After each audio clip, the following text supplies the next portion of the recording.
नमस्कार दोस्तों, शारदा एजुकेशन के यूट्यूब चैनल पर आप सभी का स्वागत है। हम राजस्थान सीईटी के जो विगत वर्ष जो क्वेश्चन पेपर हुआ था उनकी हम बात कर रहे थे। तो दो पेपर्स जो हमने वो सॉल्व करके शारदा एजुकेशन के यूट्यूब चैनल पर अपलोड कर दिए गए हैं। आप वजह के उनको देख सकते हो।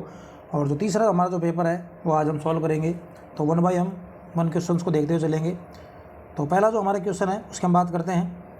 सबसे पहले जो हमारा क्वेश्चन है कि निम्नलिखित में से कौन सा, एक तरफ राजनीतिक कार्यकर्ता दिया हुआ है, दूसरा संबंधित देशी राज्य दिया गया है कि सुमेलित नहीं है, आपको ये बताना है। तो पहला ऑप्शन आपका इसमें कृष्णदत्त पालीवाल धौलपुर, दूसरा हरिमोहन माथुर करौली, तीसरा आपका मथुरादास माथुर मारवाड़ और चौथा ऑप्शन आपका गोपीलाल यादव भरतपुर। तो पहला जो इसमें ऑप्शन आपका करेक्ट हो जाएगा नंबर 2। तो इसमें बी ऑप्शन आपका करेक्ट आंसर हो जाएगा। इसके बाद में अगर क्वेश्चन नंबर आपका जो 2 नंबर क्वेश्चन है कि भरतपुर राज्य प्रजा संघ की स्थापना हुई, भरतपुर राज्य प्रजा संघ की स्थापना कब हुई आपको बताना है इसमें। तो इसमें जो आपका 2 नंबर आंसर करेक्ट हो जाएगा। भरतपुर प्रजा राज्य की स्थापना है वो 1928 में हुई थी। 2 नंबर आपका करेक्ट आंसर हो जाएगा। इसके बाद में अगला जो क्वेश्चन आपका क्वेश्चन नंबर 3, और क्वेश्चन नंबर 3 में कहा गया 1857 की क्रांति के दौरान जयपुर के पॉलिटिकल एजेंट कौन थे। तो आपको बताना है कि जयपुर के जो पॉलिटिकल एजेंट थे वो कौन थे। तो इसमें जो आपका 3 नंबर उसमें सी आंसर करेक्ट हो जाएगा। तो विलियम ईडन जो है वो जयपुर के पॉलिटिकल एजेंट पीए थे। इसके बाद में अगला जो आप क्वेश्चन नंबर 4, मैं आपको चारों जो ऑप्शन है वो बोल के नहीं बताता हूँ क्योंकि उसमें बहुत ज़्यादा लंबा वीडियो हो जाता है। मैं आपको सीधा जो है आंसर बता देता हूँ। इसके बाद में अगला जो आप क्वेश्चन है कि भारत के किस गवर्नर के कार्यकाल के दौरान हिंदू विधवा पुनर्विवाह अधिनियम पारित किया गया था। तो आपको जो 4 नंबर सुनिए सी ऑप्शन करेक्ट हो जाएगा। इसमें जो लॉर्ड कैनिंग जो है उनके कार्यकाल में या फिर उनके समय में ये विधवा पुनर्विवाह एक्ट पारित हुआ था। सी ऑप्शन इसमें करेक्ट आंसर हो जाएगा। इसके बाद में अगला जो आप क्वेश्चन है क्वेश्चन नंबर 5, 1818 में कंपनी गौर से राजपूत राज्यों से संधि करने वाला अधिकारी कौन था। तो 1818 में कंपनी गौर से जिस अधिकारी ने राजपूत राज्यों के साथ संधियाँ की थी वो अधिकारी कौन था, ये आपको बताना है। तो 5 नंबर में आप करेक्ट आंसर हो जाएगा, डी ऑप्शन करेक्ट हो जाएगा आपका चार्ल्स मेटकॉफ।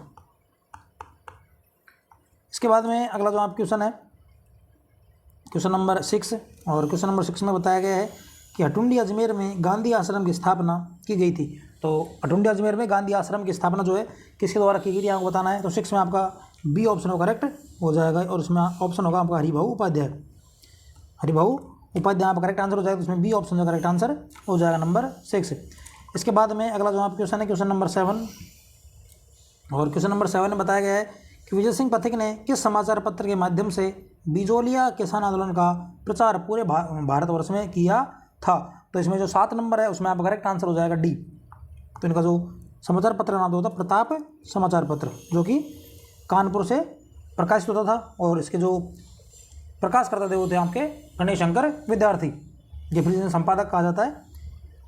इसके बाद में अगला जो आप क्वेश्चन है क्वेश्चन नंबर 8, और क्वेश्चन नंबर 8 में जो आपको एक कथन दिया है उसके बाद में आपको बताना है कौन से कूट सही हैं। तो अधोलिखित कथनों में से सावधानीपूर्वक पढ़िए कि 19वीं सदी के उत्तरार्ध में मेवाड़ में देश हितैषणी सभा की स्थापना की गई थी। दूसरा ऑप्शन आपका कि सभा का मुख्य उद्देश्य समाज सुधार था। तो इसमें आपको ऑप्शन है केवल एक कथन सही है, 2 कथन सही है, न तो एक न दोनों, और दोनों कथन सही है। तो 8 नंबर जिसमें आपका करेक्ट आंसर होगा नंबर 8। तो इसमें डी ऑप्शन जो है करेक्ट आंसर हो जाएगा। इसमें दोनों ही कथन सही है। देश हितैषणी सभा की जो स्थापना है वो आपकी 19वीं शताब्दी में हुई थी और इसका उद्देश्य समाज सुधार था। तो डी ऑप्शन इसमें करेक्ट आंसर हो जाएगा। इसके बाद में अगला जो आपका ऑप्शन है क्वेश्चन नंबर 9, इसमें कहा गया कि 1857 क्रांति में अंग्रेज और जोधपुर राज्य की संयुक्त सेना को किसने पराजित किया था। 1857 क्रांति के समय अंग्रेजों को और जो आपकी जोधपुर की जो संयुक्त सेना थी, इन दोनों को जो पराजित संयुक्त रूप की सेना थी उसको पराजित किसने किया था आपको बताना है। तो 9 नंबर जो आपको इसमें ए आंसर करेक्ट हो जाएगा। इसमें ठाकुर कुशाल सिंह चंपावत, जो कि आहुआ के सामंत ठिकानेदार थे। तो 9 नंबर में ए आंसर आपका करेक्ट आंसर हो जाएगा। इसके बाद में अगला जो आप क्वेश्चन है क्वेश्चन नंबर 10, तो इसमें आपको बताना है कि निम्नलिखित ठिकानों में से किसने चौरी कर लगाया था। तो इनमें से आपको बताना है कि कौन सा ठिकाना था उसने चौरी कर लगाया था। तो इसमें आपका 10 नंबर उसमें करेक्ट आंसर हो जाएगा डी, बिजोलिया आंदोलन। तो बिजोलिया में लगाया गया था चौरी कर, और ठाकुर कृष्ण सिंह द्वारा ये कर लगाया गया था। इसके बाद में अगला जो आपका क्वेश्चन है कि मेहणसर प्रसिद्ध है। आपको बताना है क्वेश्चन नंबर 11 जो इसमें बताया गया है कि मेहणसर प्रसिद्ध है। तो मेहणसर किसके लिए प्रसिद्ध है। ए ऑप्शन आपका सोने की चित्रकारी के लिए, बी ऑप्शन आपका मुगलकालीन चित्रों की अधिकता के लिए, सी ऑप्शन आपका 360 खिड़कियों के लिए और चौथा आपका सती माता मंदिर के लिए। तो 11 नंबर में आपका करेक्ट आंसर हो जाएगा ए। महेंद्र जो आपका सोने की चित्रकारी के लिए प्रसिद्ध है, तो इसमें आपका ए ऑप्शन करेक्ट आंसर हो जाएगा। इसके बाद में अगला जो आप क्वेश्चन है कि शिक्षा संत के रूप में प्रसिद्ध केशवानंद स्वामी का जन्म कहाँ हुआ था। शिक्षा संत के रूप में प्रसिद्ध स्वामी केशवानंद का जन्म कहाँ हुआ था, यहाँ बताना है। तो पहला ऑप्शन आपका बाणासुर गांव, दूसरा मंगलूना गांव, हरनावा गांव और चौथा रामपुरा बेरी गांव। तो 12 नंबर जो इसमें आपका करेक्ट आंसर जो हो जाएगा बी ऑप्शन। 12 नंबर में बी ऑप्शन आपका करेक्ट आंसर इसमें हो जाएगा। मंगलूना गांव में उनका जन्म हुआ था। इसके बाद में अगला जो आप क्वेश्चन है क्वेश्चन नंबर 13 कि भारतीय लोक कला मंडल संस्थान कहाँ स्थित है। यहाँ बताना है भारतीय लोक कला मंडल संस्थान है वो कहाँ पर स्थित है। तो इसमें आपका ए ऑप्शन आपका करेक्ट आंसर हो जाएगा। तो भारतीय लोक कला मंडल जो है वो आपका उदयपुर में स्थित है। तो A option is correct answer. इसके बाद में अगला जो आप क्वेश्चन है, अगला क्वेश्चन आपका क्वेश्चन नंबर 14 कि कार्तिक महीने में चंद्रभागा पशु मेला राजस्थान में किस जिले में आयोजित होता है। कार्तिक महीने में चंद्रभागा पशु मेला जो है वो राजस्थान के किस जिले में आयोजित होता है, ये आपको बताना है क्वेश्चन नंबर 14 में। तो इसमें जो बी ऑप्शन आपका करेक्ट आंसर हो जाएगा झालरापाटन। तो बी ऑप्शन करेक्ट आंसर हो जाएगा। दूसरा आपको एक और ध्यान रखना है इसमें कि जो झालरापाटन जो चंद्रभागा पशु मेला है उसे हाड़ौती का सुरंगा मेला भी कहा जाता है। हाड़ौती का सुरंगा मेला, तो ये पूछा जा सकता है, ध्यान रखना है सुरंगा मेला। इसके बाद में तो इसमें तो बी आंसर करेक्ट हो जाएगा, झालरापाटन में लगता है ये। इसके बाद में अगला जो आप क्वेश्चन है कि चित्तौड़ स्थित विजय स्तंभ पर पहला स्मारक डाक टिकट कब जारी किया गया था। इसमें बताना है जो चित्तौड़गढ़ में विजय स्तंभ है उस पर जो डाक टिकट जारी किया गया था सरकार द्वारा, वो कब जारी किया गया था। तो इसमें आपका जो करेक्ट आंसर हो जाएगा नंबर बी, 1949 में जो आपका डाक टिकट जारी किया गया था, 1949 में। इसके बाद में अगला जो आपका क्वेश्चन है कि अकबर द्वारा निर्मित शुक्र तालाब किस जिले में स्थित है। अकबर के द्वारा जो शुक्र तालाब है वो किस जिले में स्थित है, ये आपको बताना है क्वेश्चन नंबर 16 में। तो इसमें बी ऑप्शन आपका करेक्ट आंसर हो जाएगा, बी नागौर।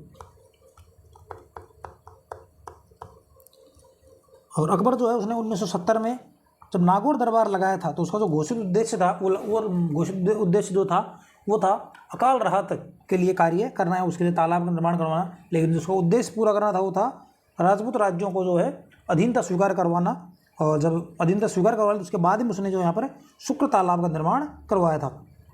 इसके बाद में अगला जो आप क्वेश्चन है कि लोद्रुआ प्रसिद्ध है। आपको बताना है कि लोद्रुआ क्यों प्रसिद्ध है, आपको ये बताना है। जैनियों के लिए, सिखों के लिए, जाटों के लिए और गुर्जरों के लिए। तो क्वेश्चन नंबर 17 जो है इसमें आपका ए ऑप्शन करेक्ट हो जाएगा। लोद्रुआ जो है वो जैनियों के लिए प्रसिद्ध है, तो इसमें ए ऑप्शन आपका करेक्ट आंसर हो जाएगा। इसके बाद में अगला जो आप क्वेश्चन है 18 नंबर की साहिबुद्दीन नामक चित्रकार को मेवाड़ में किस शासक का संरक्षण प्राप्त था। साहिबुद्दीन नामक चित्रकार को मेवाड़ के किस शासक का संरक्षण प्राप्त था, ये आपको बताना है। तो पहला महाराणा राज सिंह, महाराणा अमर सिंह, महाराणा जगत सिंह और महाराणा कुंभा। तो इसमें जो आपका करेक्ट आंसर हो जाएगा सी, महाराणा जगत सिंह। तो सी ऑप्शन इसमें करेक्ट आंसर हो जाएगा, महाराणा जगत सिंह प्रथम। इसके बाद में अगला जो आप क्वेश्चन है क्वेश्चन नंबर 19 और इसमें बताया गया है 19 नंबर में कि फल्गुबाई का संबंध किस लोक नृत्य से है। आपको बताना है जो फल्गुबाई है उनका संबंध किस लोक नृत्य से है। पहला आपका भवाई नृत्य, दूसरा आपका चरी नृत्य, तीसरा आपका कालीबेलिया नृत्य और चौथा आपका 13 ताली नृत्य। तो 19 नंबर में जो आपका बी ऑप्शन है कि वो करेक्ट आंसर हो जाएगा। तो फल्गुबाई जो है उनका संबंध जो है चरी नृत्य से है, तो B option is correct answer. इसके बाद में अगला जो आप क्वेश्चन है क्वेश्चन नंबर 20 और क्वेश्चन नंबर 20 में पूछा गया है कि निम्न में से कौन सा वाद्य यंत्र बाकी 3 से अलग है। बाकी 3 से अलग है ये आपको बताना है। तो इसमें ए खड़ताल, मशक, शहनाई और अलगोजा। तो इसमें जो अलग है वो आपका ए ऑप्शन खड़ताल अलग है, क्योंकि मशक, अलगोजा और शहनाई जो है वो सुशीर वाद्य यंत्र है, जबकि खड़ताल जो है आपका वो घनवाद्य यंत्र के अंतर्गत आता है। इसके बाद में अगला जो आप क्वेश्चन है क्वेश्चन नंबर 21 निम्नलिखित में से किस षड्यंत्र केस में प्रताप सिंह बारठ को कारावास दिया गया था। कौन सा षड्यंत्र केस था जिसमें प्रताप सिंह बारठ जो है उनको कारावास दिया गया था? तो 21 नंबर उसमें आपका करेक्ट आंसर हो जाएगा नंबर डी। तो बनारस षड्यंत्र केस जो था इसमें डी ऑप्शन करेक्ट हो जाएगा, बनारस षड्यंत्र केस।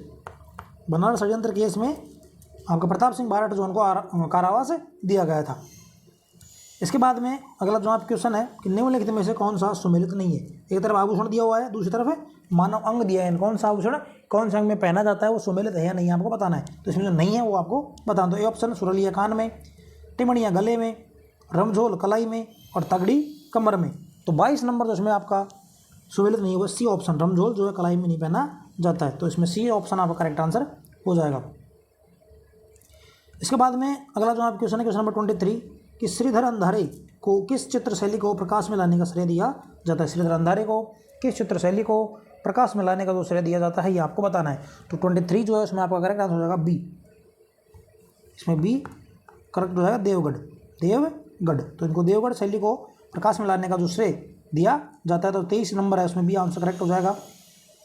इसके बाद में अगला आप क्वेश्चन है क्वेश्चन नंबर 24 और 24 जो आपको इसमें सुमेलित करना है। एक तरफ हमें कुलदेवी है और दूसरी तरफ आपको वो जाति दी गई है जिसकी वो कुलदेवी। तो पहला ऑप्शन जो है करणी माता जो है, देखो इसमें जो आपकी नारायणी माता है वो नाई जाति कुलदेवी। तो देखो इसमें 4 नंबर जो है उसमें होगा 1 और 4 नंबर जो 1 में है वो इसी में है। तो आपको इस तरह से क्वेश्चन आंसर निकालना है और मिलान वाले इस तरह निकाले जा सकते हैं। जबकि आप बाकी देखो करणी माता जो है वो चारण जाति कुलदेवी है। इसके बाद में सकराय माता जो है जो उदयवाटी झुंझुनू में है वो खंडेलवाल जाति की है और आई माता जो है श्रीवी जाति कुलदेवी है। इसके बाद में अगला जो आप क्वेश्चन है क्वेश्चन नंबर 25 और कि बातारी फुलवा कितने खंडों में विभक्त है आपको बताना है। जो बातारी फुलवा जो ग्रंथ है वो कितने खंडों में विभक्त है आपको बताना है। तो 25 जो आपका करेक्ट आंसर होगा सी, बातारी फुलवा जो है और 14 भागों में विभक्त है। तो सी आंसर करेक्ट हो जाएगा। और बातारी फुलवा जो है विजयदान देथा की पुस्तक है, विजयदान देथा जो कि बीजी के नाम से कविताएं लिखते थे। तो ये ध्यान रखना है आपको तीनों चीज़ें। इसके बाद में अगला जो आप क्वेश्चन है 26 नंबर कि गोविंद देव जी मंदिर जयपुर एवं मदन मोहन मंदिर करौली का संबंध किस संप्रदाय से है आपको बताना है। कि गोविंद देव जी मंदिर जयपुर और मदन मोहन मंदिर जो करौली का है वो किस संप्रदाय से संबंधित है ये आपको बताना है। तो इसमें जो करेक्ट आंसर हो जाएगा आपका 26 में वो है गौड़ीय संप्रदाय, गौड़ीय संप्रदाय। 26 जो है उसमें डी आंसर करेक्ट हो जाएगा गौड़ीय संप्रदाय। इसके बाद में अगला जो आप क्वेश्चन है कि केसरी सिंह बारठ ने चेतावनी रचूंगटिया किसको संबोधित करके लिखा था? जो केसरी सिंह बारठ है उन्होंने चेतावनी रचूंगटिया किसको संबंधित करके लिखा था? तो 27 जो इसमें करेक्ट आंसर आपका हो जाएगा वो हो जाएगा आपका महाराणा फतेह सिंह, फतेह सिंह। उनको चेतावनी चूंटिया भेजकर दिल्ली दरबार में जाने से रोका था। इसके बाद में अगला क्वेश्चन आपका 28 कि जोधपुर का महामंदिर उपासना स्थल है कौन सा संप्रदाय उसका उपासना स्थल माना जाता है ये आपको बताना है। तो ए ऑप्शन आपका बिश्नोई, बी ऑप्शन दादू संप्रदाय, सी आपका रामेश नहीं और चौथा रामनाथ संप्रदाय। चौथा कौन सा है? नाथ संप्रदाय। तो उसमें डी ऑप्शन आपका करेक्ट आंसर हो जाएगा। महामंदिर जो है वो नाथ संप्रदाय का प्रार्थना स्थल माना जाता है। इसके बाद में अगला जो आप क्वेश्चन है कि बडार क्या है आपको बताना है। बडार क्या है? तो विवाह पर आयोज्य भोज, राजस्थान की एक जनजाति, अंत्येष्टि की क्रिया और राजस्थान की एक झील। तो 29 जो उसमें करेक्ट आंसर हो जाएगा ए, ये आपका करेक्ट आंसर हो जाएगा। बडार क्या होता है? विवाह पर जो आयोज्य भोज होता है उसे बडार कहा जाता है। इसके बाद में तो 30 नंबर दिया गया है और 30 नंबर में आपको बताना है कि निम्न में से कौन सा युग्म सुमेलित नहीं है। कौन सा युग्म सुमेलित नहीं है आपको बताना है। इस तरफ किताबों के नाम है और दूसरी तरफ जो है वो उनके राइटर दिए हुए हैं। तो एक तरफ पहला जो ऑप्शन है हमीर महाकाव्य नयन चंद्र सूरी, बिल्कुल सही। हमीर महाकाव्य जो नयन चंद्र सूरी ने लिखा था। सूर्यमल मिश्रण, बिल्कुल वंश भास्कर सूर्यमल मिश्रण की है। कोयलमाला उद्योत सूर्य की है, लेकिन जो पृथ्वीराज विजय है वो चंद्रप्रदाय की नहीं है। तो इसमें डी ऑप्शन आपका सुमेलित नहीं है। पृथ्वीराज विजय जो है वो जयानक भट्ट ने लिखी थी, जयानक भट्ट। और जो चंद्रोदय जो पुस्तक है वो पृथ्वीराज रासो है। तो इसमें डी ऑप्शन आपका करेक्ट आंसर हो जाएगा नंबर 13 में। इसके बाद में अगला जो आपका क्वेश्चन है 31 कि मुक्ति नामक कविता संग्रह के रचयिता कौन है। मुक्ति नामक कविता संग्रह के जो रचयिता कौन है ये आपको बताना है, क्वेश्चन नंबर 31। और तो इसमें आपका करेक्ट आंसर होगा बी ऑप्शन करेक्ट हो जाएगा, मीठेश निर्मोही। तो मुक्ति कविता जो रचयिता है वो मीठेश निर्मोही जी हैं। इसके बाद में अगला जो आप क्वेश्चन है क्वेश्चन नंबर 32। क्वेश्चन नंबर 32 में कहा गया भील जनजाति के पुरुष कमर पर जो वस्त्र लपेटा करते हैं उसे क्या कहा जाता है। तो हमको बताना है भील जनजाति के जो पुरुष जो कमर पर एक वस्त्र लपेटते हैं उसको क्या कहा जाता है। क्वेश्चन नंबर 32 जो इसमें डी ऑप्शन करेक्ट आंसर आपका हो जाएगा खोइतू। 32 डी ऑप्शन करेक्ट हो जाएगा इसमें। इसके बाद में अगला जो आप क्वेश्चन है कि 4 हाथों के लोक देवता किसे कहा जाता है। आपको बताना है कि 4 हाथों के जो लोक देवता है किसे कहा जाता है। कल्ला जी, मल्लीनाथ जी, फत्ता जी और जुजार जी। तो इसमें ए ऑप्शन आपका करेक्ट आंसर हो जाएगा कल्ला जी। इसके बाद में अगला जो आप क्वेश्चन है क्वेश्चन नंबर 34। और क्वेश्चन नंबर 34 में बताया गया है कि सांप्रदायिक सौहार्द के प्रतीक काजी हमीमुद्दीन नागौरी जो है वो कौन से किस सूफी सिलसिले के थे। तो पहला है चिश्ती, दूसरा आपका कादिरी, मगरिबी और सुरहावर्दी। 34 नंबर जो इसमें आपका करेक्ट आंसर हो जाएगा डी ऑप्शन करेक्ट आंसर हो जाएगा। काजी हमीमुद्दीन नागौरी जो है उस सुरहावर्दी जो है चिश्ती सिलसिले से संबंध रखते थे। इसके बाद में अगला जो आप क्वेश्चन है क्वेश्चन नंबर 35 कि मलिक शाह की मस्जिद कहाँ स्थित है। यहाँ बताना है कि मलिक शाह की जो मस्जिद है वो कहाँ स्थित है, ये आपको बताना है। तो पहला ऑप्शन आपका झालावाड़, बारा, जालौर और राजसमंद। तो इसमें जो आपका 35 जो है उसमें करेक्ट आंसर होगा सी। मलिक शाह पीर की दरगाह जो है कहाँ आपकी जालौर में है। तो उसमें सी ऑप्शन आपका करेक्ट आंसर हो जाएगा जालौर। इसके बाद में अगला जो आप क्वेश्चन है इसमें आपको बताना है क्वेश्चन नंबर 36 कि यदि भारतीय मानक समय को निर्धारित करने वाली देशांतर रेखा को प्रधान देशांतर का दर्जा दिया जाए तो अंतर्राष्ट्रीय तिथि रेखा का देशांतर क्या होगा। 36 जो इसमें आपको बताना है। तो 36 में आपका जो राइट आंसर हो जाएगा वजन बी 97 डिग्री 30 मिनट पूर्व। तो बी ऑप्शन करेक्ट हो जाएगा इसमें। इसके बाद में क्वेश्चन नंबर 37 कि भारत में शुष्क क्षेत्र कृषि की जाती, शुष्क क्षेत्र में कृषि की जाती यहाँ को बताना है। तो ऑप्शन ए 100 सेंटीमीटर से 150 सेंटीमीटर वार्षिक वर्षा क्षेत्रों में, 35 सेंटीमीटर से 75 सेंटीमीटर वार्षिक वर्षा क्षेत्रों में, 75 सेंटीमीटर से 110 सेंटीमीटर वार्षिक वर्षा क्षेत्रों में, और 150 से 135 150 से अधिक वर्षा वाले क्षेत्रों में। तो 37 जिसमें बी ऑप्शन आपका करेक्ट हो जाएगा। 35 सेंटीमीटर से आपके 75 सेंटीमीटर के बीच वाला क्षेत्र जो होता है उसमें शुष्क क्षेत्र कृषि की जाती है। तो इसमें बी ऑप्शन आपका करेक्ट आंसर हो जाएगा। इसके बाद में अगला जो आप क्वेश्चन है क्वेश्चन नंबर 38 कि भारत को 15 जलवायु प्रदेशों में विभक्त किया गया। तो किसके द्वारा विभक्त किया है भारत को 15 जलवायु खंडों में आपको बताना है। तो पहला योजना आयोग, कृषि मंत्रालय, जल संसाधन मंत्रालय और आपका मौसम विभाग। 38 जो उसमें करेक्ट आंसर आपको हो जाएगा ए। तो आपका योजना जो आयोग है उसके द्वारा किया गया। तो योजना आयोग 38 ए आंसर आपका करेक्ट आंसर हो जाएगा। इसके बाद में अगला जो आप क्वेश्चन है क्वेश्चन नंबर 39। और क्वेश्चन नंबर 39 जो है कि भारत की प्रथम जैतून रिफाइनरी राजस्थान में स्थापित की गई। आपको जगह बतानी है कि राजस्थान में कहाँ पर स्थापित की गई है। भारत की प्रथम जैतून रिफाइनरी राजस्थान में स्थापित की गई है। तो 39 जो इसमें आपका बी आंसर करेक्ट हो जाएगा, लूणकरणसर में की गई है। तो लूणकरणसर का पड़ता है बीकानेर में।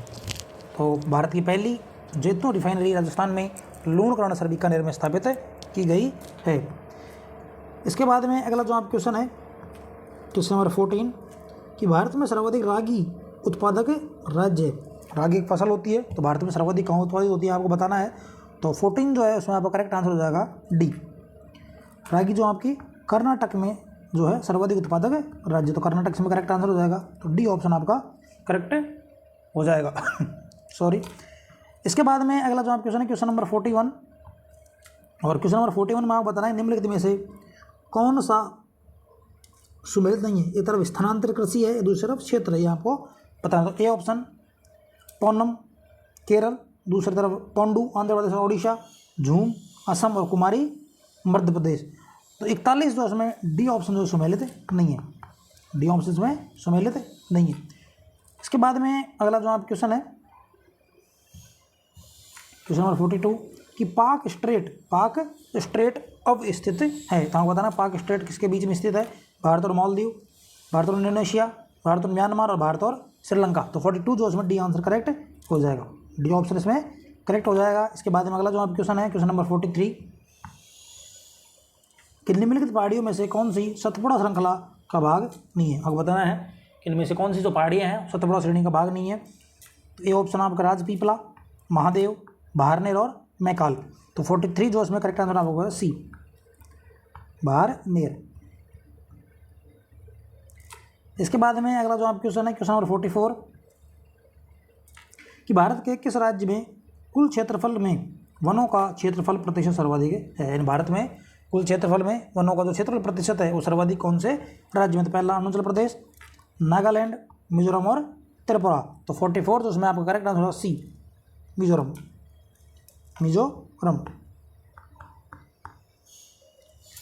इसके बाद में अगला जो आप क्वेश्चन है क्वेश्चन नंबर 45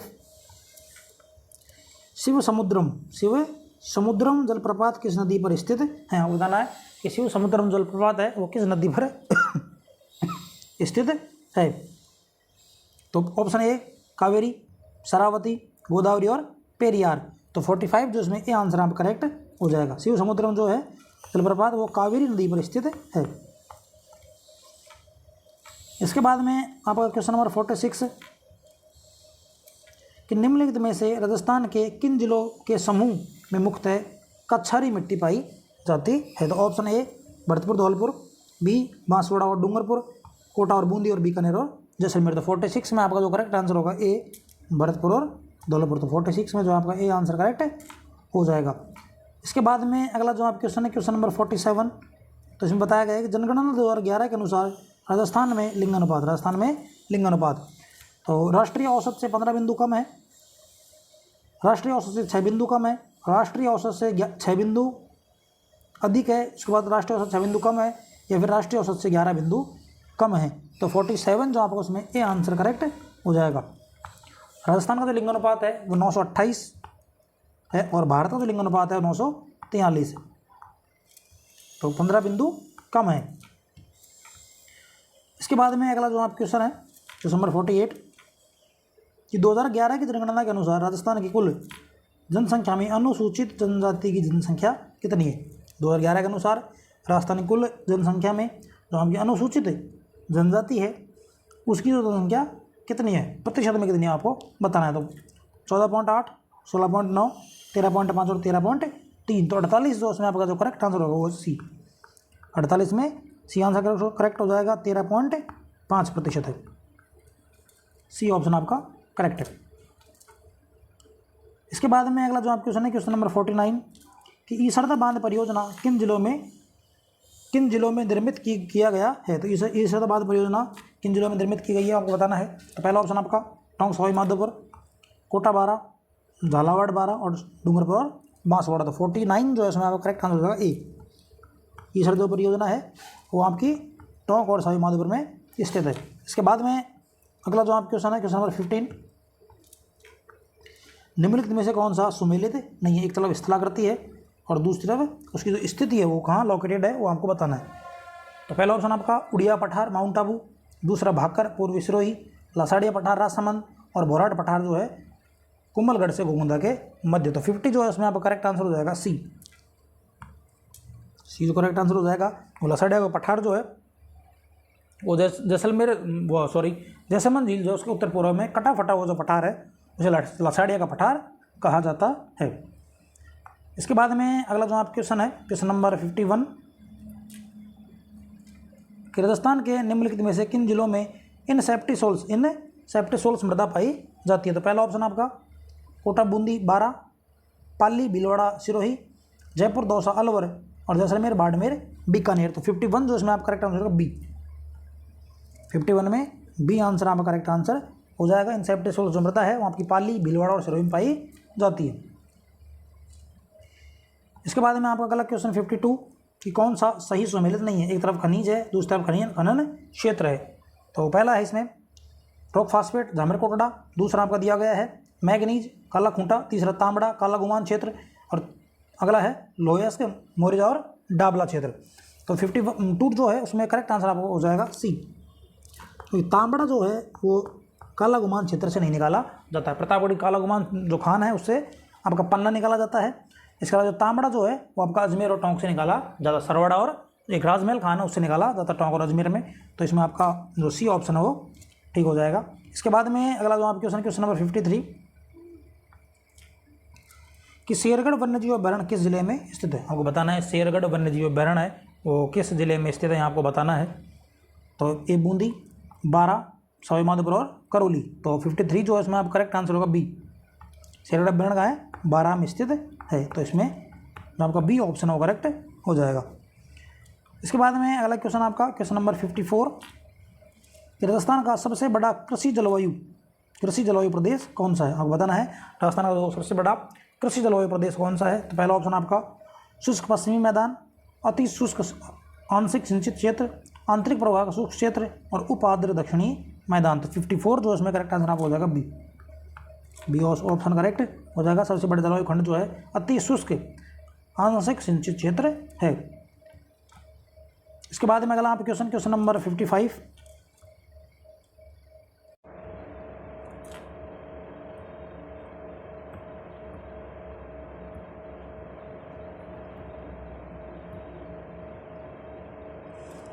क्वेश्चन नंबर 55 कि बीथड़ी पवन ऊर्जा परियोजना राजस्थान के किस जिले में स्थापित की गई है। तो बीथड़ी पवन ऊर्जा परियोजना जो है राजस्थान के किस जिले में स्थापित की गई है आपको बताना है। तो इसमें जो आप करेक्ट आंसर आपका होगा वो है डी जोधपुर।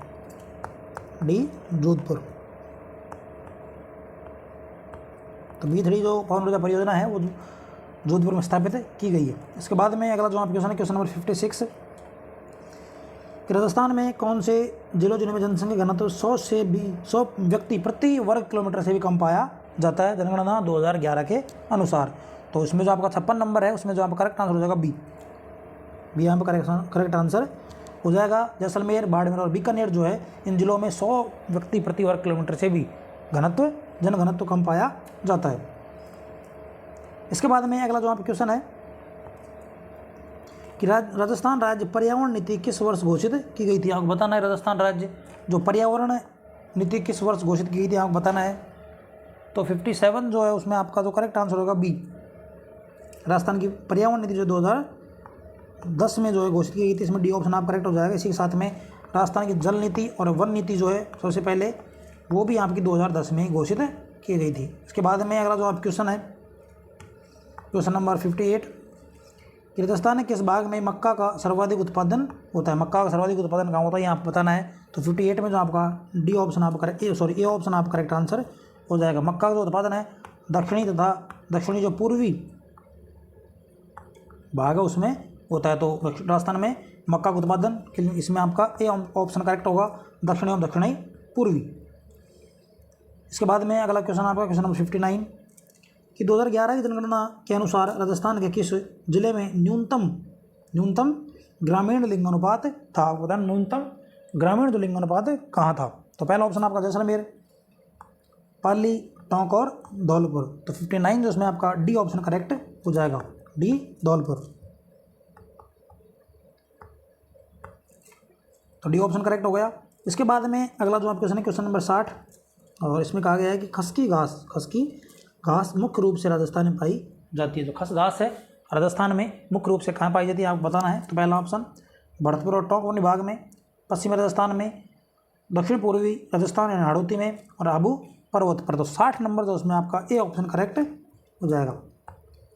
भरतपुर और टोंक वन विभाग में आपकी खस घास पाई जाती है जो आपकी इत्र बनाने काम आती है। इसके बाद में अगला यहाँ पे क्वेश्चन कि राजस्थान में नगर पालिका अध्यक्ष के विरुद्ध है विश्वास प्रस्ताव पर विचार करने के लिए किसी बैठक के गठन के लिए गणपूर्ति उसमें मतदान के हकदार व्यक्तियों की कुल संख्या कितनी होगी। तो 61 नंबर जो आपका उसमें करेक्ट आंसर होगा 3/4। 3/4 करेक्ट आंसर है इसमें, तो ए ऑप्शन इसमें करेक्ट आंसर हो जाएगा। इसके बाद में अगला जो आप क्वेश्चन है क्वेश्चन नंबर 62। क्वेश्चन नंबर 62 और इसमें बताया गया कि राजस्थान विधानसभा के पहले जो प्रोटेम स्पीकर थे, राजस्थान विधानसभा के जो प्रथम प्रोटेम स्पीकर थे किसको बनाया गया था। तो इसमें जो आपका राइट आंसर हो जाएगा 63 में 62 में वो आपका ए। राजस्थान विधानसभा के जो प्रथम प्रोटेम स्पीकर थे वो महाराव संग्राम सिंह थे। तो इसमें ए ऑप्शन आपका करेक्ट आंसर हो जाएगा। इसके बाद में अगला क्वेश्चन नंबर 63 और इसमें पूछा गया है कि राजस्थान मानवाधिकार आयोग के अध्यक्ष की नियुक्ति राज्यपाल द्वारा की जाती है। राज्यपाल द्वारा एक समिति की सिफारिश पर की जाती है जिसमें कौन शामिल नहीं होता है। यानी मानवाधिकार आयोग का जो अध्यक्ष होता है उसकी नियुक्ति करने के लिए एक समिति बनी होती है। तो नीचे दिए गए नामों में से कौन इसमें सम्मिलित नहीं होगा ये आपको बताना है। तो 63 जो आपका इसमें करेक्ट आंसर हो जाएगा डी। उच्च न्यायालय का मुख्य न्यायाधीश इसमें शामिल नहीं होता है। जब ये समिति जिसमें होती है इसमें मुख्यमंत्री, विधानसभा का अध्यक्ष और विधानसभा का विपक्ष का नेता शामिल होता है। इसमें हाई कोर्ट का चीफ जस्टिस जो है वो शामिल नहीं होता है। तो इसमें डी ऑप्शन आप करेक्ट हो जाएगा। इसके बाद में चौथा आपका 64 नंबर क्वेश्चन, राजस्थान राज्य सूचना आयोग स्टेट इन्फॉर्मेशन कमीशन जो है आयोग सूचना नहीं देने पर अधिकतम कितनी राशि का जुर्माना लगा सकता है। राजस्थान राज्य सूचना आयोग जो है वो कोई सूचना मांगे अगर उसको उपलब्ध नहीं करवाया जाए तो कितना जुर्माना इस पर लगा सकता है ये आपको बताना है। तो ऑप्शन ए 15,000, 20,000, 25,000 और 30,000। तो फिर 64 जो इसमें आपका सी ऑप्शन करेक्ट हो जाएगा। ये अधिकतम जो है 25,000 रुपये का जुर्माना लगा सकता है। इसके बाद में अगला जो आप क्वेश्चन है क्वेश्चन नंबर 65 कि राजस्थान में राज्य वित्त आयोग के प्रथम अध्यक्ष कौन थे। जो राजस्थान में प्रथम वित्त आयोग बना था उसके जो प्रथम अध्यक्ष कौन थे उसके बारे में आपको बताना है। तो 65 जो इसमें आपका ऑप्शन ए करेक्ट हो जाएगा के गोयल। तो राजस्थान के जो पहले वित्त आयोग थे उसके जो अध्यक्ष बने थे वो के गोयल बने थे। इसमें आपका ऑप्शन ए जो है करेक्ट आंसर हो जाएगा। इसके बाद में अगला क्वेश्चन नंबर 66 कि राजस्थान में नियोजन विभाग की स्थापना कब हुई थी। राजस्थान में जो नियोजन विभाग है उसकी जो स्थापना कब हुई थी। नियोजन विभाग यानी प्लानिंग डिपार्टमेंट की स्थापना कब हुई थी। तो 66 जो उसमें आपका करेक्ट आंसर जो हो जाएगा वो हो जाएगा ए। राजस्थान में जो योजना आयोग या प्लानिंग का डिपार्टमेंट है उसकी स्थापना 1953 में की गई थी। ये ऑप्शन करेक्ट हो जाएगा। इसके बाद में क्वेश्चन नंबर 67 इसमें कथन दिए गए हैं और आपको बताना इसमें से कौन सा कथन सही है या फिर दोनों गलत है या फिर कोई सही एक सही है। तो पहला ऑप्शन इसमें दिया गया है कि टीकाराम पालीवाल राजस्थान के एकमात्र ऐसे मुख्यमंत्री है जो उप मुख्यमंत्री भी रहे। दूसरा इसमें दिया हुआ है कि हरिशंकर भाबड़ा राजस्थान में अब तक सबसे लंबे समय तक उप मुख्यमंत्री रहे। तो 67 जो है इसमें आपका सी ऑप्शन है वो करेक्ट हो जाएगा। तो ए और दो एक व दो दोनों ही कथन सही है। टीकाराम पालीवाल जो राजस्थान के मुख्यमंत्री भी थे और ये डिप्टी सीएम भी रहे। उसके बाद में हरिशंकर भाबड़ा जो है राजस्थान के सबसे लंबे समय तक जो है डिप्टी सीएम भी रहे थे। तो इसमें सी ऑप्शन करेक्ट हो जाएगा। एक व दोनों कथन सही है। इसके बाद में अगला जो क्वेश्चन आपका 68 कि राजस्थान लोक सेवा गारंटी अधिनियम 2011। राजस्थान लोक सेवा गारंटी अधिनियम 2011 के अंतर्गत प्रथम अपीलीय प्राधिकारी के निर्णय के विरुद्ध कितने दिनों में द्वितीय अपीलीय प्राधिकारी को अपील की जा सकती है आपको ये बताना 68 में। तो 68 में जो आपका करेक्ट आंसर हो जाएगा वो है आपका डी। 60 दिनों के भीतर 60 दिन के भीतर आप द्वितीय अपील अधिकारी के पास अपील कर सकते हो। तो 60 दिन यानी 2 महीने के अंदर। इसके बाद में अगला पे क्वेश्चन 69 कि राजस्थान के राज्यपाल पदेन कुलाधिपति होते हैं। राजस्थान के जो राज्यपाल है वो कुलाधिपति होते हैं। वो किसके होते हैं आपको बताना है। तो 69 जो उसमें आपका जो करेक्ट आंसर होगा सी। राजस्थान के समस्त जो राज्य विश्वविद्यालय राजस्थान के समस्त राज्यों के जो विश्वविद्यालय हैं उनके कुलाधिपति होंगे। तो कौन से राजस्थान के समस्त राज्यों के विश्वविद्यालय। तो उसमें सी ऑप्शन आपका करेक्ट आंसर हो जाएगा। इसके बाद में अगला क्वेश्चन नंबर 17 कि निम्न में से राजस्थान के किस मुख्यमंत्री के कार्यकाल में सर्वाधिक बार राष्ट्रपति शासन लगा था। राजस्थान में से कौन से मुख्यमंत्री थे जिनके कार्यकाल के दौरान सर्वाधिक बार राष्ट्रपति शासन लगाया गया था? तो क्वेश्चन नंबर 70, इसमें ए ऑप्शन आपका करेक्ट हो जाएगा, भैरव सिंह शेखावत।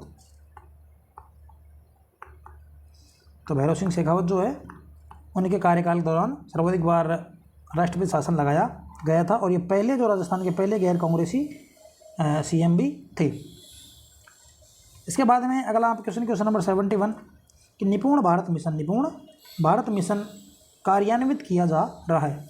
निपुण भारत मिशन कार्यान्वित किया जा रहा है, तो पहला ऑप्शन आपका शिक्षा मंत्रालय द्वारा, सूक्ष्म लघु एवं मध्यम उद्यम मंत्रालय द्वारा, इसके अलावा श्रम एवं रोजगार मंत्रालय द्वारा, और विज्ञान एवं प्रौद्योगिकी मंत्रालय द्वारा। तो 71 जो इसमें आपका जो करेक्ट आंसर होगा वो होगा ए नंबर, शिक्षा मंत्रालय द्वारा। तो इसमें ए ऑप्शन आपका करेक्ट आंसर हो जाएगा। इसके बाद में अगला जो आप क्वेश्चन है क्वेश्चन नंबर 72 कि 1 रुपये के नोट पर किसके हस्ताक्षर होते हैं? आपको बताना है जो 1 रुपये का जो नोट होता है उस पर किसके हस्ताक्षर होते हैं। तो पहला वित्त मंत्री, दूसरा प्रधानमंत्री, गवर्नर आरबीआई, और सचिव वित्त मंत्रालय। तो 72 जो है इसमें आपका डी ऑप्शन करेक्ट हो जाएगा। 1 रुपये से अधिक के नोट जो होते हैं उन पे गवर्नर के हस्ताक्षर होते हैं, जबकि 1 रुपये के नोट के जो किसके हस्ताक्षर होते हैं, सचिव वित्त मंत्रालय जो सचिव होता है उसके हस्ताक्षर होते हैं। तो डी ऑप्शन इसमें करेक्ट आंसर हो जाएगा। इसके बाद में अगला क्वेश्चन आपका क्वेश्चन नंबर 73, और क्वेश्चन नंबर 73 में आपको बताना है तो ई श्रम पोर्टल है, उसका उद्देश्य क्या है? ई श्रम पोर्टल का उद्देश्य जो है वो क्या है? 73 में आपको बताना है, तो इसमें ए ऑप्शन आपका करेक्ट हो जाएगा। ई श्रम पोर्टल जो है उसका उद्देश्य है कि असंगठित कामगारों को एक राष्ट्रीय डेटाबेस बनाना। तो ये आपका ए ऑप्शन इसमें करेक्ट हो जाएगा। इसके बाद में अगला जो आप क्वेश्चन है 15वें वित्त आयोग के अध्यक्ष कौन है? आपको बताना है जो 15वां वित्त आयोग है उसके अध्यक्ष कौन है? Nirmala Sitharaman, doctor Ashok Lahiri, N K. सिंह और अजय नारायण। तो 74 तो इसमें करेक्ट आंसर हो जाएगा सी, एन.के. सिंह। तो सी करेक्ट हो जाएगा इसमें। इसके बाद में अगला जो आपका क्वेश्चन है क्वेश्चन नंबर 75 कि राष्ट्रीय केसर मिशन निम्नलिखित में से किसकी उप योजना के रूप में लॉन्च किया गया था? राष्ट्रीय केसर मिशन जो है किसकी उप योजना के रूप में लॉन्च किया गया था? तो 75 जो इसमें करेक्ट आंसर आपको डी, राष्ट्रीय कृषि विकास योजना के रूप में इसको लॉन्च किया गया था, और डी ऑप्शन इसमें करेक्ट हो जाएगा। इसके बाद में अगला जो आप क्वेश्चन है क्वेश्चन नंबर 76 कि प्लान्ड इकोनॉमी फॉर इंडिया पुस्तक किसने लिखी थी? तो यहाँ आपको बताना है प्लान्ड इकोनॉमी फॉर इंडिया पुस्तक किसने लिखी थी? एम विश्वेश्वरैया, पंडित जवाहरलाल नेहरू, महात्मा गांधी और मनमोहन सिंह। तो 76 जो इसमें करेक्ट आंसर आपको हो जाएगा ए ऑप्शन करेक्ट हो जाएगा। प्लान्ड इकोनॉमी फॉर इंडिया पुस्तक जो है एम विश्वेश्वरैया ने लिखी थी।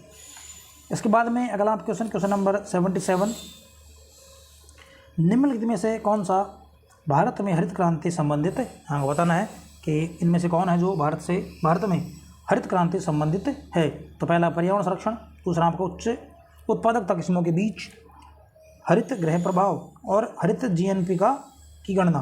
तो 77 जो इसमें करेक्ट आंसर आपको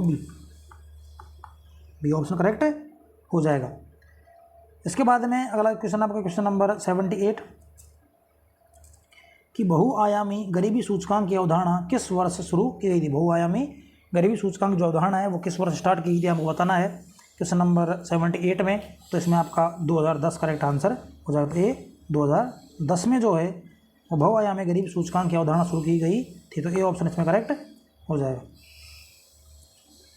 इसके बाद में अगला क्वेश्चन नंबर 79, और क्वेश्चन नंबर 79 बताया गया केंद्रीय बैंक द्वारा निम्न में से कौन सी शाख नियंत्रण की परिणात्मक विधि है? आपको बताना है केंद्रीय बैंक द्वारा निम्न में से कौन सी शाख नियंत्रण की परिणात्मक विधि है? तो आपको 79 का जो करेक्ट आंसर होगा वो होगा डी, बैंक दर। तो इसमें डी ऑप्शन आपका करेक्ट आंसर हो जाएगा। इसके बाद में क्वेश्चन नंबर 18 कि सन 1960-61 में गहन कृषि जिला कार्यक्रम के अंतर्गत कितने जिलों को समाहित किया गया था? 1960-61 में गहन कृषि जिला कार्यक्रम के अंतर्गत कितने जिलों को समाहित किया गया था ये आपको बताना है। तो इसमें जो 80 में आपका करेक्ट आंसर होगा ये 7 जिलों को इसमें समाहित किया गया था।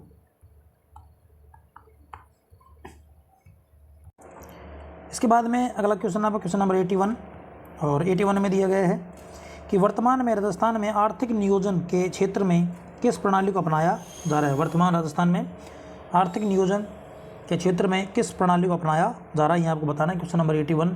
और इसमें जो आपका राइट आंसर हो जाएगा डी।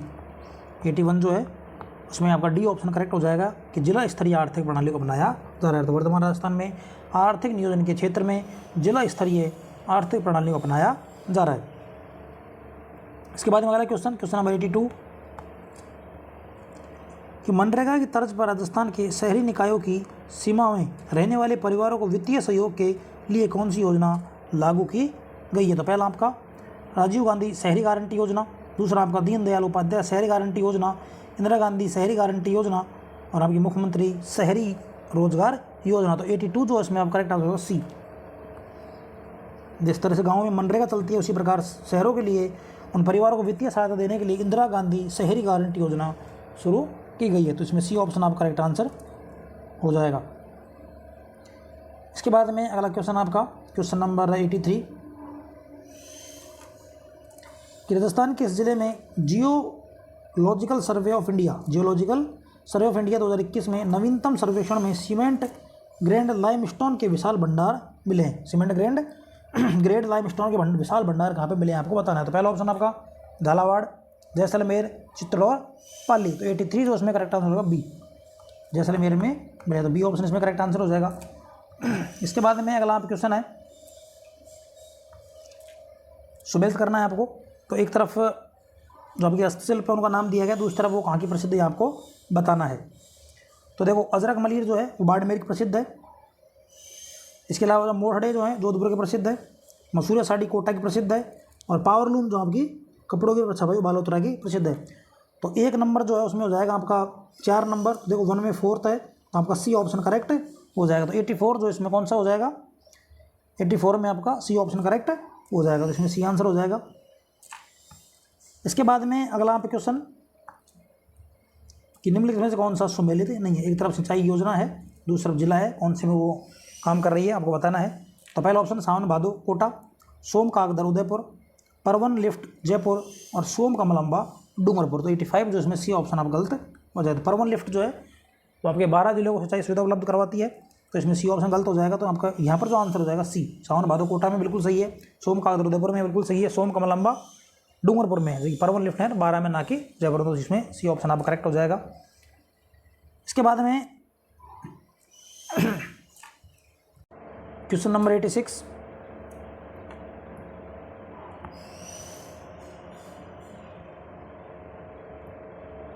तो क्वेश्चन नंबर 86 जो है उसमें कहा गया है कि भोर BHOR भोर कार्यक्रम जो कि पुलिस आयुक्तालय जयपुर के समन्वय में चलाया जा रहा है, उसका उद्देश्य क्या है। जैनिक भोर जो आपका कार्यक्रम जो पुलिस चला रही है, जो जयपुर पुलिस कमिश्नरेट द्वारा चलाया जा रहा है, उसका जो उद्देश्य है वो क्या है। तो पहला ऑप्शन आपका जो है बाल श्रम का उन्मूलन, दूसरा भिक्षुकों का पुनर्वास, नशा मुक्ति और अपराधियों का पुनर्वास। तो 86 जो इसमें आपका करेक्ट आंसर आपको हो जाएगा बी, जो भिक्षुकों का पुनर्वास के लिए भोर जो कार्यक्रम चलाया जा रहा है। इसके बाद में क्वेश्चन नंबर 87 कि मूंगफली के उत्पादन में राजस्थान का भारत में कौन सा स्थान है। मूंगफली उत्पादन में राजस्थान जो उसका भारत में कौन सा स्थान है आपको बताना है। तो 87 जो इसमें आपका करेक्ट आंसर हो जाएगा ई, सेकंड स्थान पर राजस्थान है मूंगफली उत्पादन में। इसके बाद में अगला आपका क्वेश्चन कि राजस्थान में संचालित सूखा संभावित क्षेत्र कार्यक्रम की वित्तीय व्यवस्था के लिए केंद्र और राज्य का हिस्सा कितना कितना रखा गया है। यानी जो सूखा संभाव्य कार्यक्रम चलाया जा रहा है उसमें जो वित्तीय भागीदारी है केंद्र और स्टेट की वो कितनी रखी गई है आपको बताना है। तो 88 में जो सी ऑप्शन आपका करेक्ट आंसर हो जाएगा। इसमें 75% जो है आपका सेंटर लगाता है और 25% जो आपका स्टेट की तरफ से लगाया जाता है। तो इसमें सी ऑप्शन करेक्ट हो जाएगा। इसके बाद में 89 कि राजस्थान में सीमेंट का प्रथम कारखाना कहाँ स्थापित हुआ था। आपको बताना है राजस्थान में जो सीमेंट का जो प्रथम कारखाना था वो कहाँ पर स्थापित किया गया था। तो 89 में आपको ये बताना है। ये तो 89 में जो ए है वो करेक्ट आंसर हो जाएगा। राजस्थान में सीमेंट का जो प्रथम कारखाना है वो लाखेरी बूंदी में एसी सीमेंट का जो कारखाना वो स्थापित किया गया था। तो क्वेश्चन नंबर 90 कि निम्न में से कौन इंदिरा गांधी नहर परियोजना का प्रस्तावित लाभार्थी जिला नहीं है। इनमें से आपको बताना है कि कौन सा जो जिला है वो इंदिरा गांधी नहर परियोजना का प्रस्तावित लाभार्थी जिला नहीं है। तो पहला ऑप्शन आपका पाली, सीकर, नागौर और जोधपुर। तो 90 नंबर जो है उसमें आपका करेक्ट आंसर जो होगा ए। जो पाली जो है आपका उसको इंदिरा गांधी नहर का लाभ नहीं मिलता है, बाकी जो बाकी जिले है वो सिंचाई या फिर पेयजल के रूप में किसी न किसी प्रकार से इंदिरा गांधी नहर से लाभार्थी हैं। इसके बाद अगला नंबर 91 कि हाल ही में खबरों में रहा परख निम्नलिखित में से किस संबंधित है। जो परख जो है वो किस संबंधी आपको बताना है 91 में। तो इसमें ए ऑप्शन करेक्ट हो जाएगा, शिक्षा के क्षेत्र में। परख जो किस संबंधित है, शिक्षा से संबंधित है, तो ये ऑप्शन आप करेक्ट हो जाएगा। इसके बाद में अगला क्वेश्चन 92 कि अडानी हाइब्रिड एनर्जी की सहायक कंपनी ने किस स्थान पर भारत का पहला पवन सौर हाइब्रिड पावर जो है प्लांट स्थापित किया है। तो 92 में जो आपका करेक्ट होगा डी ऑप्शन करेक्ट हो जाएगा, जैसलमेर। जी ध्यान रखना, ये भी इंपॉर्टेंट क्वेश्चन आपके लिए। इसके बाद में अगला जो आप क्वेश्चन है क्वेश्चन नंबर 93। तो इसमें आपको बताना है कि निम्नलिखित में से कौन सा कथन सत्य है कि 6 अगस्त 2022 को जगदीप धनखड़ ने भारत के 14वें उपराष्ट्रपति रूप में शपथ ली व्यक्तिगत अनुसार। सेकंड नंबर दिया गया है इसमें कि जगदीप धनखड़ का संबंध झुंझुनू जिले से है, तथा राजस्थान से उपराष्ट्रपति बनने वाले दूसरे व्यक्ति हैं। तीसरा, यह लोकसभा सांसद, राजस्थान विधानसभा के सदस्य और पश्चिम बंगाल राज्यपाल भी रहे। और चौथा, वर्तमान में संसद के दोनों ही सदनों के अध्यक्ष राजस्थान से हैं। तो 93 जो इसमें आपका करेक्ट आंसर है बी। इसमें आपका सेकंड, थर्ड और फोर्थ करेक्ट है, तो ये तीनों सही है इसमें। तो इसमें आपका बी ऑप्शन जो करेक्ट हो जाएगा 93 में। इसके बाद में अगला जो आप क्वेश्चन है क्वेश्चन नंबर 94 कि वर्तमान में संयुक्त राष्ट्र संघ के महासचिव कौन है। वर्तमान में संयुक्त राष्ट्र संघ के जो महासचिव है कौन है आपको बताना है। तो 94 में जो आपका करेक्ट आंसर होगा ए, एंटोनियो गुटेरेस। तो इसमें एंटोनियो गुटेरेस जो है संयुक्त राष्ट्र संघ के महासचिव हैं, तो ये ऑप्शन करेक्ट हो जाएगा। इसके बाद में अगला क्वेश्चन आपका क्वेश्चन नंबर 95 कि सीमा सुरक्षा बल द्वारा जनवरी 2022 में राजस्थान की सीमा पर कौन सा अभियान चलाया जा रहा है। सीमा सुरक्षा बल जो आपकी BSF है उसके द्वारा 2022 में राजस्थान की सीमा पर कौन सा अभियान चलाया जा रहा है आपको बताना है। तो 95 जो इसमें सी ऑप्शन आपको करेक्ट हो जाएगा, ऑपरेशन सरदवा। तो सी ऑप्शन इसमें करेक्ट हो जाएगा। इसके बाद में अगला जो आप क्वेश्चन है क्वेश्चन नंबर 96 कि के बिड़ला फाउंडेशन द्वारा 32वां बिहारी पुरस्कार डॉक्टर माधव हाड़ा को प्रदान किया, उनकी किस कृति के लिए, उनकी कौन सी कृति के लिए उनको पुरस्कार दिया गया, बिहारी पुरस्कार जो है वो दिया गया। तो 96 जो है उसमें आपका करेक्ट आंसर होगा ए, पचरंग चोला पहर सकीरी, पचरंग चोला पहर सकीरी के लिए दिया गया है। तो इसके लिए ये ऑप्शन आपका करेक्ट हो जाएगा। इसके बाद में अगला क्वेश्चन आपका क्वेश्चन नंबर 97 कि निम्न में से किस रेलवे स्टेशन को हाल ही में platinum green railway station rating दी है। कौन सा रेलवे स्टेशन जिसको platinum green railway station rating दी गई है। तो इसमें आपका 97 जो इसमें करेक्ट आंसर होगा ए हैदराबाद।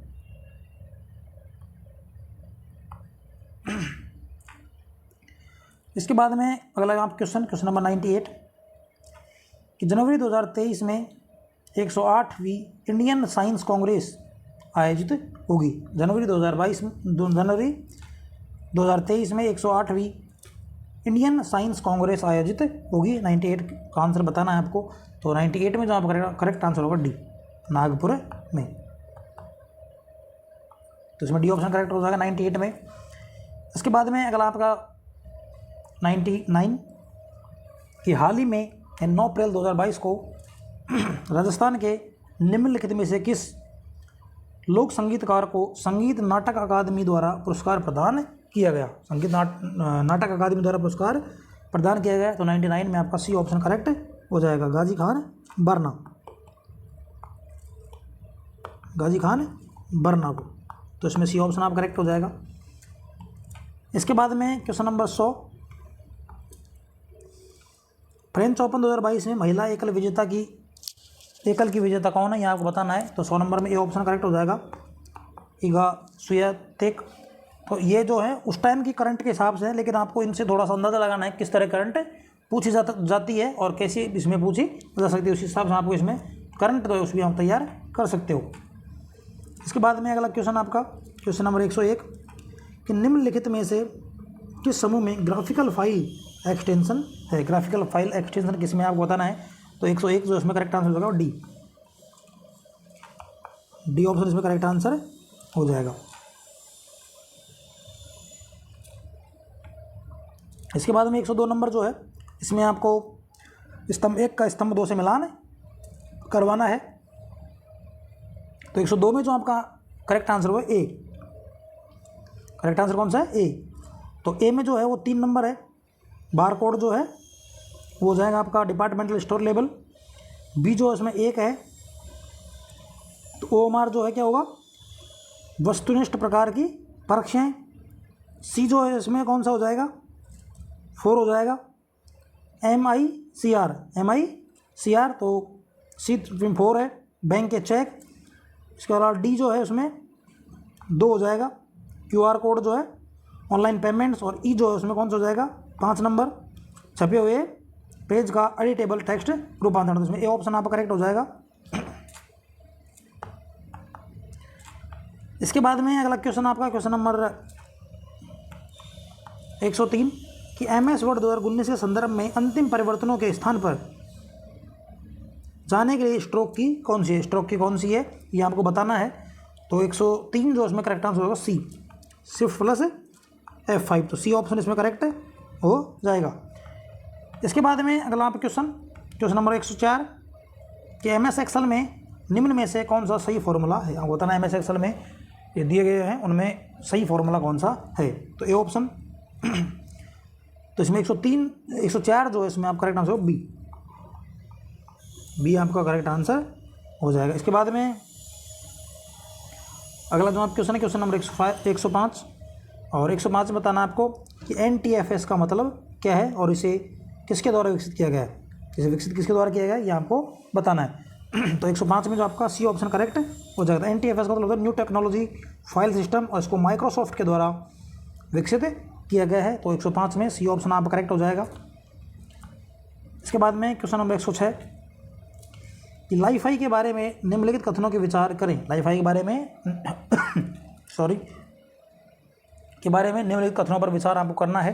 तो 106 में जो आपका डी ऑप्शन करेक्ट हो जाएगा। लाईफाई की गति वाईफाई की तुलना में धीमी होती है।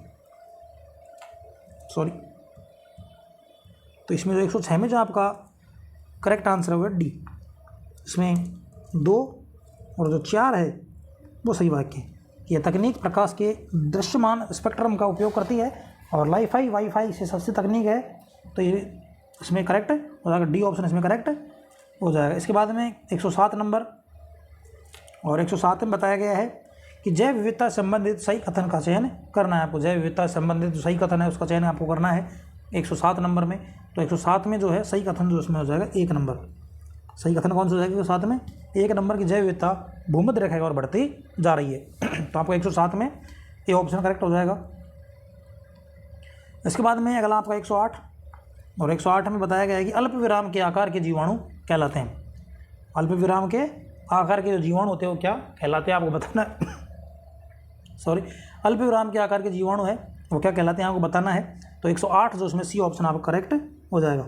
सी ऑप्शन करेक्ट हो जाएगा विब्रियो।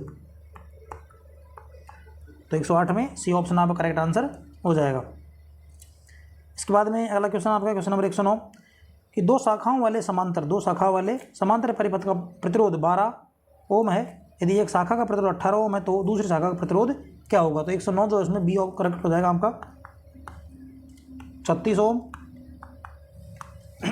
तो 109 में बी ऑप्शन करेक्ट हो जाएगा आपका। इसके बाद में अगला जो आप क्वेश्चन नंबर 110 यदि कोई वस्तु स्वतंत्र रूप से पृथ्वी पर गिरती है तो उसकी कुल ऊर्जा होगी। कोई वस्तु स्वतंत्र रूप से पृथ्वी पर गिरती है तो उसकी कुल ऊर्जा कितनी होगी आपको बताना है। तो 110 जो उसमें करेक्ट आंसर होगा सी। जब कोई वस्तु आसमान से गिरती है तो उसकी जो कुल ऊर्जा होती है वो स्थिर रहती है। इसके बाद में अगला आप क्वेश्चन नंबर 111 कॉलम 1 और कॉलम 2 का मिलान करना है इसमें। तो इसमें जो 111 में जो आपका राइट आंसर है वो डी। ए में 3 ब्लीचिंग पाउडर जो है वो विरंजनीकरण में काम आता है। इसके अलावा बी में 4 है बेकिंग सोडा जो है वो एंटासिड में काम आता है। इसके अलावा सी जो है उसमें 1 है वॉशिंग सोडा कांच बनाने में, और सोडियम क्लोराइड जो है आपका H2 और Cl2 के उत्पादन में काम आता है। इसके बाद में अगला जो आपका क्वेश्चन है 112 नंबर, इसमें आप बता रहे हैं निम्न पर विचार करना है। तो एक है मीथेन, नाइट्रस ऑक्साइड और हेलोन्स, ये निम्न में से कौन समताप मंडलीय ओजोन के ह्रास में लिए उत्तरदायी होता है 112 में। तो हम करेक्ट आंसर होगा बी, यानी कि तीनों ही जो हैं वो समतापीय मंडलीय ओजोन के ह्रास में उत्तरदायी होते हैं। तो उसमें बी ऑप्शन आपका करेक्ट आंसर हो जाएगा। इसके बाद में अगला जो आप क्वेश्चन है क्वेश्चन नंबर 113 कि OTEC का अर्थ है। तो OTEC का क्या अर्थ है आपको बताना है। तो 113 में आपका सी ऑप्शन करेक्ट हो जाएगा कि ocean thermal energy conversion, ocean thermal energy conversion. तो इसमें सी ऑप्शन करेक्ट हो जाएगा आपका 113 में। इसके बाद में अगला आपका क्वेश्चन 114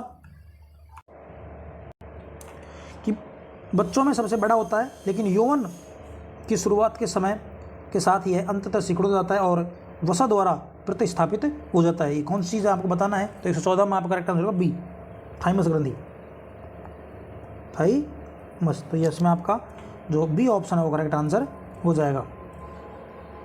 इसके बाद में अगला क्वेश्चन नंबर 115 कि इसरो के बारे में सही कथन, ये कथनों का चयन करना है आपको। इसरो के बारे में सही कथन है उसका चयन करना है। तो पहला है कि इसरो द्वारा पहले भारतीय उपग्रह का निर्माण किया गया और इसे 1975 में USA के द्वारा प्रक्षेपित किया गया था। दूसरा आपका कि एंट्रिक्स कॉरपोरेशन इसरो की विपणन शाखा है। और तीसरा जो है इसरो की मास्टर कंट्रोल फैसिलिटी हासन में स्थित है। तो 115 जो है इसमें करेक्ट आंसर आपको हो जाएगा बी। इसमें 2 और 3 जो है करेक्ट है, तो इसमें बी ऑप्शन आपका करेक्ट हो जाएगा। इसके बाद में ये मैथ क्वेश्चंस है और मैथ क्वेश्चन जो सॉल्व करने होते हैं तो स्क्रीन पे ये पॉसिबल नहीं है। तो मैथ क्वेश्चन आप देख लें, उसके बाद आप स्वयं अपने जोखिम पर हल करें। मैथ और रीजनिंग के क्वेश्चन मैं छोड़ देता हूँ। इसके बाद हम चलते हैं सीधे हिंदी क्वेश्चंस पर। और हिंदी क्वेश्चन जो इसमें पहला जो क्वेश्चन है कि अयादी स्वर संधि की दृष्टि से असम्मिलित विकल्प आपको चुनना है। इनमें से कौन से जो है उसमें अयादी संधि नहीं है। तो 131 जो इसमें आपका उसमें करेक्ट आंसर जो आपका होगा वो हो जाएगा बी, विधायक असम्मिलित है। तो ये आपका इसमें जो आंसर हो जाएगा वो हो जाएगा बी। इसके बाद में अगला जो आप क्वेश्चन है क्वेश्चन नंबर 132 और 132 में कहा गया है कि व्यंजन वर्णों के संबंध में कौन सा विकल्प सुमेलित नहीं है। तो 132 का जो आपका करेक्ट आंसर हो जाएगा वो है ए, इसमें करेक्ट आंसर हो जाएगा। इसके बाद में अगला जो आपका क्वेश्चन नंबर 133 और 133 में जो बताया गया है कि नाटक के अंत में प्रयुक्त मांगलिक पद के लिए सार्थक शब्द है। तो 133 में जो आपका सी ऑप्शन करेक्ट हो जाएगा भरत वाक्य। तो 133 जो इसमें सी ऑप्शन आप करेक्ट हो जाएगा। इसके बाद में 134 नंबर कि निम्न में से किस विकल्प के सभी शब्दों में उपसर्ग व प्रत्यय दोनों का प्रयोग हुआ है। यानी आपको उस विकल्प को चुनना है जिसके सभी शब्दों में उपसर्ग व प्रत्यय दोनों का प्रयोग हुआ है। तो 134 तो उसमें बी ऑप्शन करेक्ट हो जाएगा। विचारणीय, पारिवारिक और, तो ये आपका बी ऑप्शन इसमें करेक्ट हो जाएगा 134 में। इसके बाद में 135 और 135 जो है उसमें निम्न में से शुद्ध वाक्यों का चयन करना है आपको। शुद्ध वाक्य जो है उसका चयन करना है आपको।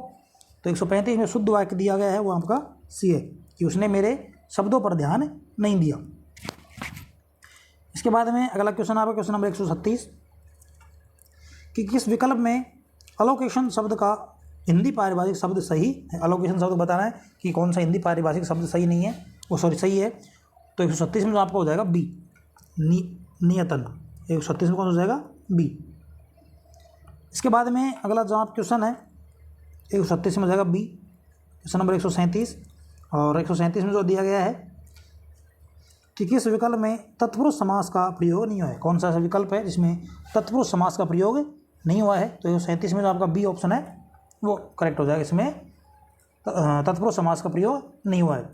इसके बाद में अगला क्वेश्चन आपका क्वेश्चन नंबर 38 और 38 में जो कहा गया है कि विलोम शब्द की दृष्टि से संगत विकल्प का चयन करना है। जो असंगत उसको छोड़ना है और आपको संगत विकल्प उसको आपको चयन करना है। तो इसमें 138 में जो बी ऑप्शन आप करेक्ट हो जाएगा, क्योंकि अधम का उत्तम होता है, बिल्कुल सही है। अग्नि का व्यक्ति और अग्नि का अग्र का पश्य, तो उसमें बी ऑप्शन करेक्ट हो जाएगा। इसके बाद में अगला जो आप क्वेश्चन है क्वेश्चन नंबर 139। तो इसमें आपको बताना है 139 में बताना है असंगत विकल्प का चयन करना है। उसने सेब खाया, सकर्मक क्रिया। पुलिस ने चोर पकड़वाया, प्रेरणार्थक। माताजी प्रतिदिन बाग में जाते हैं, रंजक क्रिया। और लड़के मैदान में दौड़ रहे हैं, आक्रामक क्रिया। तो 139 जो इसमें सी ऑप्शन करेक्ट हो जाएगा। सी जो है वो असंगत है। 140, निम्न में से कौन सा शब्द संज्ञा से निर्मित विशेषण नहीं है? तो 140 में आपका बी ऑप्शन करेक्ट हो जाएगा। तो इसी के साथ आज का हमारा जो पेपर है वो कंप्लीट होता है। और वीडियो अगर आपको अच्छा लगे तो वीडियो को लाइक करें, चैनल को सब्सक्राइब करें और अपने दोस्तों के साथ शेयर करें। धन्यवाद।